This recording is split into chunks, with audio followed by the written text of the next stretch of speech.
রাধে রাধে বন্ধুরা। আজ 14ই চৈত্র, ইংরাজিতে 29শে মার্চ, রবিবার। চৈত্র মাসের শুক্লপক্ষের কামোদা একাদশী ব্রত। আজ আমি তোমাদের সেই ব্রত কথাই পাঠ করে শোনাব, যা একটিবার মাত্র পাঠ এবং শ্রবণে বাজপেয় যজ্ঞের ফল লাভ হয়। কামোদা একাদশী ব্রত। চৈত্র মাসের শুক্লপক্ষের কামোদা একাদশী ব্রত মাহাত্ম্য বরাহ পুরাণে বর্ণিত হয়েছে। মহারাজ যুধিষ্ঠির বললেন, হে বাসুদেব, আপনি কৃপা করে আমার কাছে চৈত্র মাসের শুক্লপক্ষের একাদশীর মহিমা কীর্তন করুন। শ্রীকৃষ্ণ বললেন, হে মহারাজ, এই একাদশী ব্রত সম্পর্কে এক বিচিত্র কাহিনী বর্ণনা করছি। আপনি এক মনে তা শ্রবণ করুন। পূর্বে মহর্ষি বশিষ্ঠ মহারাজ দিলীপের কৌতূহল নিবারণের জন্য এই ব্রতকথা কীর্তন করেছিলেন। ঋষি বশিষ্ঠ বললেন, হে মহারাজ, চৈত্র মাসের শুক্লপক্ষের একাদশীর নাম কামোদা।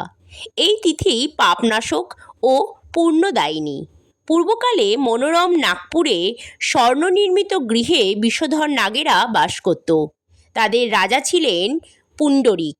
গান্ধর্ব, কিন্নর ও অপ্সরাদের দ্বারা তিনি সেবিত হতেন। সেই পুরী মধ্যে অপ্সরাশ্রেষ্ঠ ললিতা ও ললিত নামে গান্ধর্ব স্বামী ও স্ত্রী রূপে ঐশ্বর্যপূর্ণ এক গৃহে পরম সুখে দিন যাপন করত। দিন পুণ্ডরিকের রাজসভায় ললিত একা গান করছিল। এমন সময় ললিতার কথা তার মনে পড়ল। ফলে সঙ্গীতের স্বর, লয়, তাল, মানের বিপর্যয় ঘটল। কর্কটক নামে এক নাগ ললিতের মনোভাব বুঝতে পারল। গানের ছন্দভঙ্গের ব্যাপারটি সে পুণ্ডরিক রাজার কাছে জানালো। তা শুনে সর্পরাজ ক্রোধ ভরে কামাতুর ললিতকে, রে দুর্মতি, তুমি রাক্ষস হও বলে অভিশাপ দান করল। সঙ্গে সঙ্গে সেই ললিত ভয়ঙ্কর রাক্ষস মূর্তি ধারণ করল। তার 10 হাত যোজন বিস্তৃত, মুখ পর্বত গুহা তুল্য, চোখ দুটি প্রজ্বলিত আগুনের মতো, ঊর্ধ্বে 8 যোজন বিস্তৃত প্রকাণ্ড এক শরীর সে লাভ করল। ললিতের এইরকম ভয়ঙ্কর রাক্ষস শরীর দেখে ললিতা মহা দুঃখে চিন্তায় ব্যাকুল হলেন। স্বেচ্ছাচারী রাক্ষস ললিত দুর্গম বনে ভ্রমণ করতে লাগল। ললিতা কিন্তু তার সঙ্গ ত্যাগ করল না। ললিত নির্দয়ভাবে মানুষ ভক্ষণ করত। এই পাপের ফলে তার মনে বিন্দুমাত্র শান্তি ছিল না। পতির সেই দুরাবস্থা দেখে ব্যথিত চিত্তে রোদন করতে করতে ললিতা গভীর বনে প্রবেশ করল। একদিন ললিতা বিন্ধ্য পর্বতে উপস্থিত হল। সেখানে ঋষ্যশৃঙ্গ মুনির আশ্রম দর্শন করে মুনির কাছে হাজির হলো। তার চরণে প্রণাম করে সেখানে দাঁড়িয়ে রইল। মুনিবর জিজ্ঞাসা করিলেন, হে সুন্দরী, তুমি কে, কার কন্যা, কি কারণেই বা এই গভীর বনে এসেছ, তা সত্য করে বলো।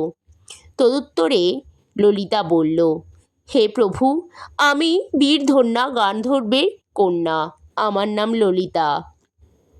আমার পতির পিশাচত্ব দূর হয় এমন কোনো উপায় জানবার জন্য এখানে এসেছি।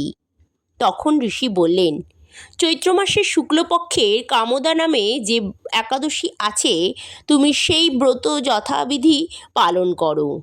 এই ব্রতের পুণ্যফল তোমার স্বামীকে অর্পণ করলে তৎক্ষণাৎ তার সমস্ত পাপ বিনষ্ট হবে। বশিষ্ঠ ঋষি বললেন, হে মহারাজ দিলীপ, মুনির কথা শুনে ললিতা আনন্দ সহকারে কামোদা একাদশী ব্রত পালন করল। তারপর ব্রাহ্মণ ও বাসুদেবের সামনে পতির উদ্ধারের জন্য আমি যে কামোদা একাদশী ব্রত পালন করেছি তার সমস্ত ফল আমার পতির উদ্দেশ্যে অর্পণ করলাম। এই পুণ্যের প্রভাবে তার পিশাচত্ব দূর হোক।